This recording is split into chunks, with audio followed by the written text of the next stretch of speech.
Bonsoir à tous, soyez les bienvenus dans le 20h au sommaire de l'actualité. Présentation de condoléances. Le khalife général des Tidjanes chez El Hadj Sidi Lamine Niasse ce mardi, Serigne Babacar Sy Mansour a exhorté les enfants du disparu à perpétuer l'œuvre de leur père qui a tout donné au Sénégal. Vente de médicaments frauduleux, un fléau qui prend des proportions inquiétantes. Les pharmaciens sonnent l'alerte face à la presse. Ils dénoncent le manque de volonté politique des autorités et les invitent à prendre des mesures d'urgence. 13e plan d'action du syndicat national des inspectrices et inspecteurs de l'éducation nationale. Ses membres dénoncent la ponction opérée sur leur salaire. Ils clament qu'ils ne vont pas céder aux menaces et autres intimidations. Également au menu, la page internationale et la revue de la presse africaine.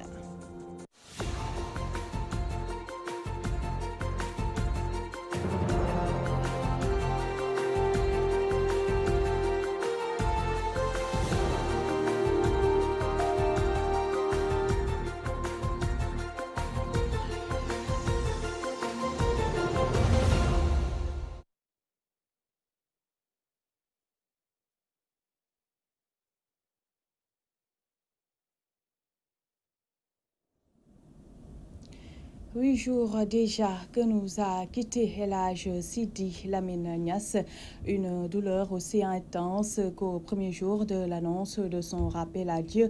Le khalife général des Tidjanes est venu présenter ses condoléances à la famille du défunt Serigne Babacar Sy Mansour et revenu sur la grandeur du disparu. Il a aussi invité les filles et fils de Sidi Lamine Niasse à tout faire pour perpétuer l'œuvre de leur père, Serigne Mbaye Sy Mansour, que je vous propose d'écouter. nee na seytaane nag mën naa xëy ci kër gu nekk nga yëg ko waaye boo ko yëgee nag yow bu fi dee yendu it taxawal ba bañ faa fanaan. Je vous exhorte à redoubler d'efforts et à être prudent, car le mal est partout. Mais une fois dans votre maison, faites tout pour le chasser. Soyez responsables et perpétuez l'héritage que vous avez. Que Dieu vous protège et guide vos pas. Vous avez des références. Vos grands-parents ont fait beaucoup de choses. Maintenant, c'est à vous. Et je prie pour que Dieu protège la progéniture de Sidi Lamine Niasse et tout ce qu'il a laissé derrière lui.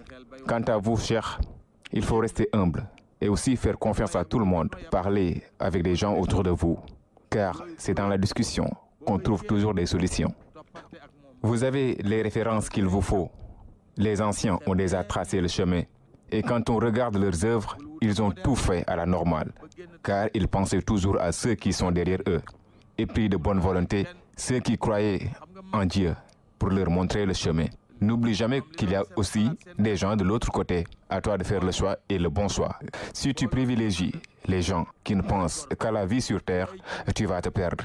Alors, reste constant sur le chemin tracé par tes ancêtres.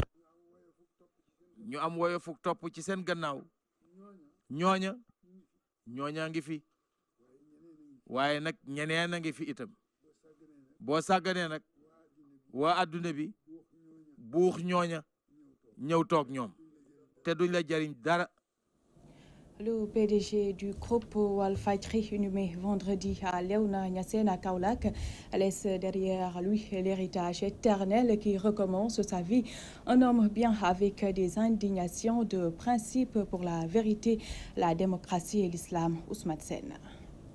Il a voyagé, son dernier voyage de Dakar à Kaolack vers la famille glorieuse des véritables warriors du djihad moderne. Le mollah, le combattant, l'homme de presse et défenseur des vérités, tel était Sidi Lamine Niasse. Le PDG de Walfadjri, avec son œil aigu d'homme de presse pour les bons détails, avait les réponses à toutes les questions du monde. Il s'enflammait quand l'injustice frappait, mais son indignation d'homme de principe s'éteignait vite devant son cœur grand et bien. Il avait une forte capacité de dépassement. Il avait l'argument pur des défenseurs de la vérité. Dans l'arène politique, dans la religion, dans la vie tout court. Une mine de lumière qui défiait toute rivalité sur le chemin du refus. C'est l'émoi au sein du grand peuple sénégalais qui se sent aujourd'hui amputé d'une part vive de son être. Il avait très vite mis toute son intelligence dans ses convictions crachées cachée comme du feu, écrite sans du faux et gardée dans un fond aujourd'hui encore inépuisable. Ses livres, ses émissions, ses déclarations faisaient école, car doté de tous les instruments de l'inspiration. Il était à l'aise dans toutes les matières. Érudit, grand croyant, il n'a jamais manqué le chemin de la raison. Son talent cartésien, qui n'était pas ennemi à la fois, lui a permis de rester ferme sans prôner l'excès. On le croyait mortel parce qu'on ignorait qu'il était éternel. Il est parti et sa vie commence dans l'histoire et dans les mémoires. Sidi Lamine Niasse, un homme d'action et de pensée. Sa vie, un emploi du temps lourd, chargé d'obstacles à surmonter et d'épreuves subies. On pouvait ne pas être d'accord avec toutes ses idées, mais tous sont aujourd'hui unanimes. Il était un colosse.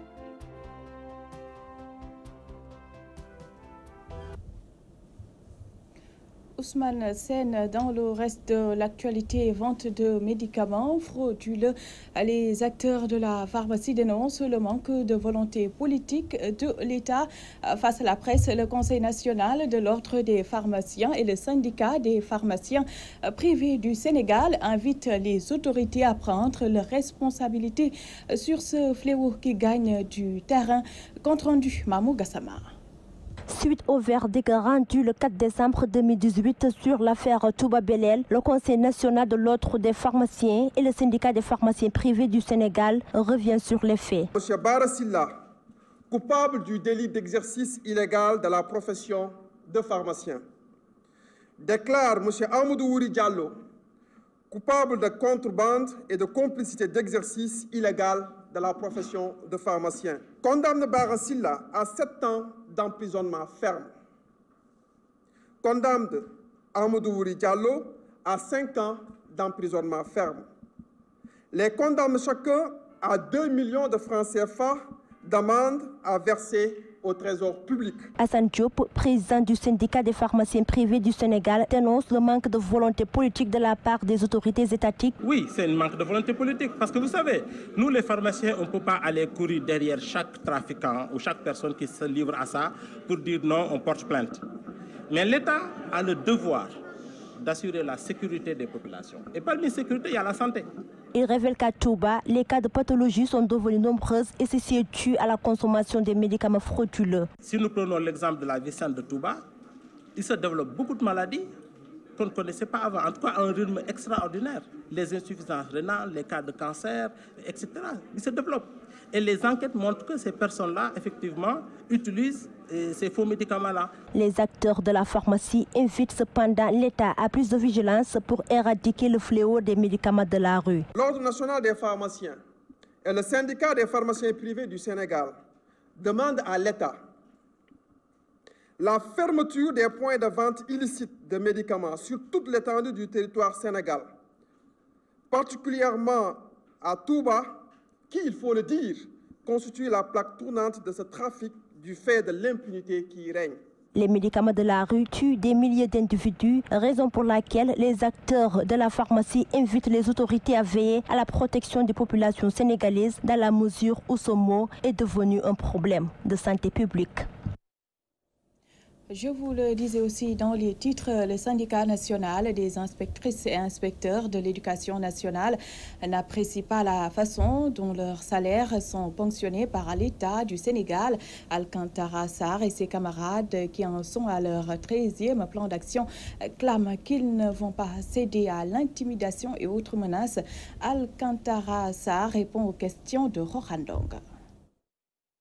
Ces coupures, nous en prenons acte parce qu'elles portent sur des montants qui vont de 25 000 francs à 30 000 francs et traduisent une affirmation de leur prérogative d'encadrement du droit de grève.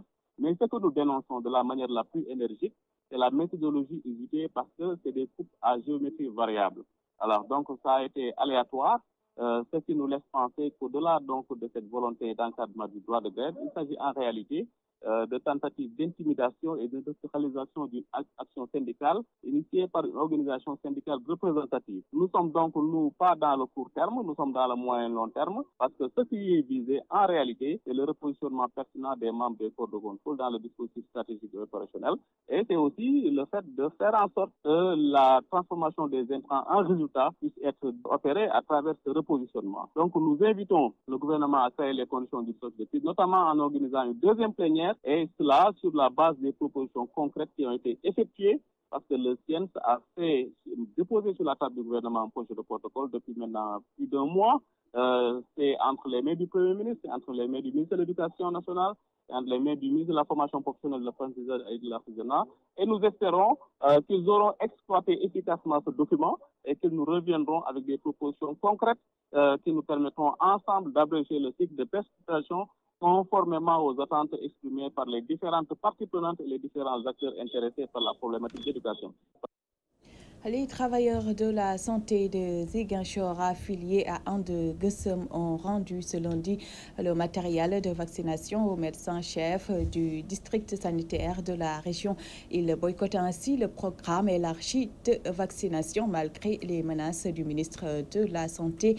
Les détails dans cette correspondance de Amadi Khalil Djemé. Cette décision entre en droite ligne dans le cadre des directives émises par les responsables de l'Alliance des syndicats autonomes de la santé And Gueusseum. C'est ainsi que, par respect au mot d'ordre donné par le secrétariat général de l'Alliance, les membres de la section de Ziguinchor ont restitué tous les antigènes et autres vaccins du programme élargi de vaccination ce lundi. La sous-section hôpital Silence de Ziguinchor And Gueusseum. Et dans ce 16e plan-là, il y a un élément fondamental, le boycott total du PV. C'est ce que nous sommes en train de faire. On a dit on ne vaccine pas, mais aujourd'hui on confirme que nous ne vaccinons plus. En amenant tout ce qui se trouvait dans nos structures vers le médecin-chef de district. C'est ce que vous voyez aujourd'hui. Vous avez tous les chefs de poste ici, les militants de And Gueusseum. Ce boycott est l'un des points de leur 16e plan d'action qui est sanctionné également par des grèves, des sittings et le boycott d'autres programmes. Aujourd'hui, nous déposons le matériel de vaccination. En dehors des 72 heures, nous avons ici sur le plan régional d'autres 48 heures que nous avons mises en place, c'est-à-dire jeudi et vendredi, pour demander le départ du médecin-chef de Diouloulou. Donc pour vous dire que sur le plan local, on a mis encore 48 heures. Sur le plan national, on a 72 heures. Ces syndicalistes s'insurgent contre le mutisme de la tutelle face aux revendications des corps paramédicaux, une plateforme revendicative émise depuis le mois d'avril au ministre de la Santé et de l'Action sociale.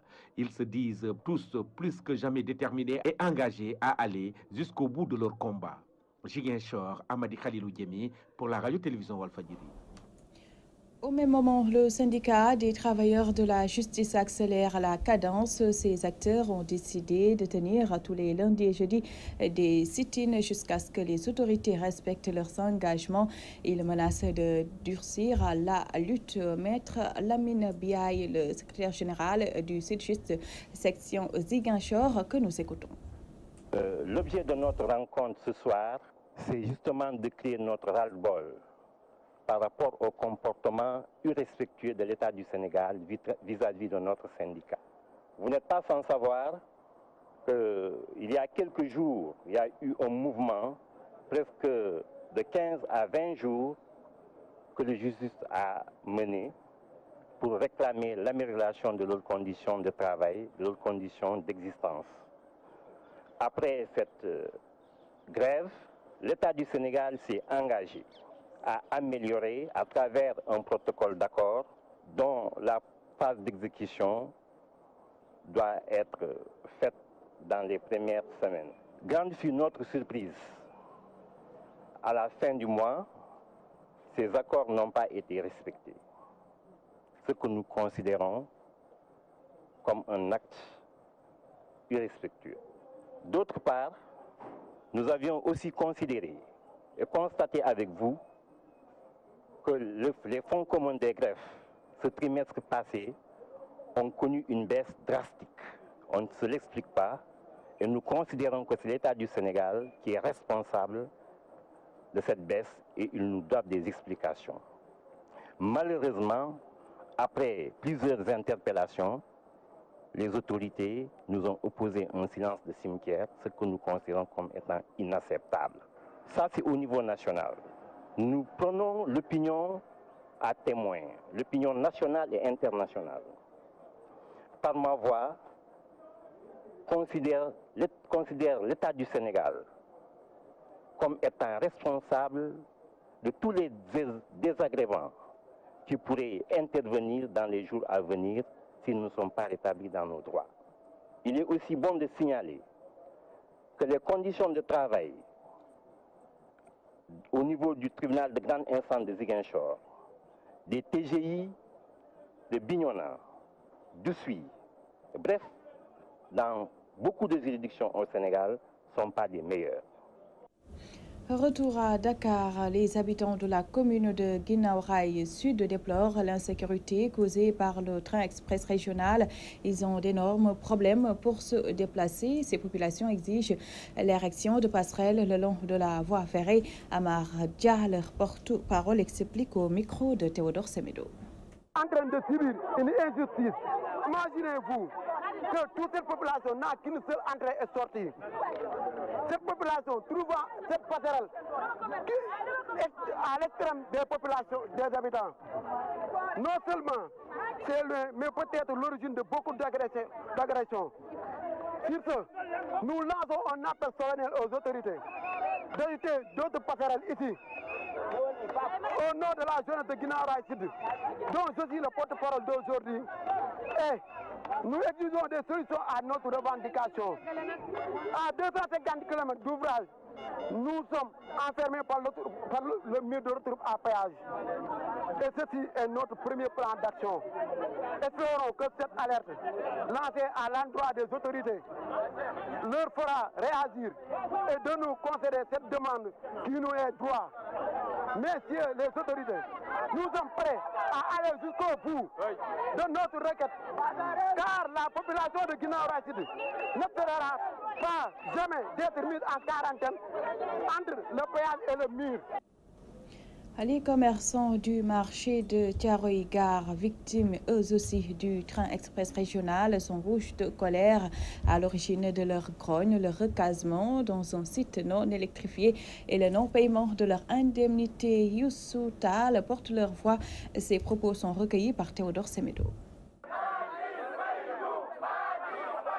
L'État du Sénégal, a commencé par le président de la République. Ces braves commerçants que vous voyez ici, ces braves hommes et femmes, n'ont que leur soutien de famille, car aujourd'hui nous vivons dans un monde où la classe sociale ici au Sénégal n'est pas à laisser en rade. Ces pères de famille que vous voyez ici ont des problèmes d'autoriser, de donner d'abord la dépense quotidienne, de régler comme cela se doit la scolarité de leurs enfants. Et pourtant, ce sont des pères de famille. Ils sont conscients de la responsabilité du terre qui va se faire ici au Sénégal. Ils ne sont pas contre, ils sont pour. Mais ils les ont bel et bien recensés dans des recensements en bonne et due forme par l'APIX. Donc nous disons à l'État du Sénégal de venir très rapidement régler cette bombe à retardement. C'est une alerte. Ils ont un plan A, plan B jusqu'au plan Z. Il y a beaucoup de gens qui ne sont pas recensés, c'est dommage. Et vraiment, c'est désolant de voir ces pères de famille les amener ici. Il n'y a pas de porte, il n'y a pas d'électricité, il n'y a rien. Vraiment, c'est à revoir rapidement et leur payer leur chèque. Si on leur paye leur dédommagement, vraiment, ils sont prêts pour que le terre. Parce que nous tous, nous voulons le développement de ce Sénégal qui est notre Sénégal. Le réseau sénégalais des organisations d'usagers de deux roues réclame plus d'égards. Ses membres invitent les autorités à réglementer leur secteur. Mamadou Ndiaye parle en leur nom au micro de Gabriel Barbier. Oui, il y a énorme problème. Il y a beaucoup de problèmes.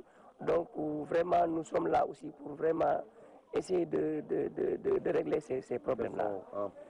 En principe, nous avons des problèmes de permis de conduire, de carte grise et de casques, des casques homologués. Voilà. Et les autorités dans tout ça? Dans tout ça, ils n'ont pas encore réagi. Donc nous sommes là, on a pris nos moyens pour essayer vraiment de développer vraiment ce secteur. Quel est l'appel que vous lancez? Nous lançons un appel aux autorités compétentes, la direction du transport terrestre, la direction de la nouvelle prévention routière de venir nous accompagner sincèrement sur ce travail important que nous menons. Vous savez, on est au nombre de l'estime qu'on a fait. On a fait une estimation au niveau national. Nous sommes au nombre de 185 000. Donc 185 000, c'est énorme. Maintenant, nous avons vu aussi que l'État essaie de faire des efforts, mais ça ne suffit pas. Donc, vous savez, dans un département, s'il y a 2000 motos et vous donnez 100 permis de conduire, 100 cartes grises, je crois que c'est bien, mais c'est peu. Donc, nous les lançons un appel vraiment de redoubler d'efforts et de nous accompagner pour essayer de faire la régularisation des 2 roues au Sénégal. Et la tutelle dans tout ça, le ministère et la direction? Le ministère et la direction, on les a écrits, mais ils n'ont pas encore réagi. Et ce n'est pas normal du tout. C'est pas normal. C'est pas normal du tout. Ils devraient nous répondre et nous accompagner.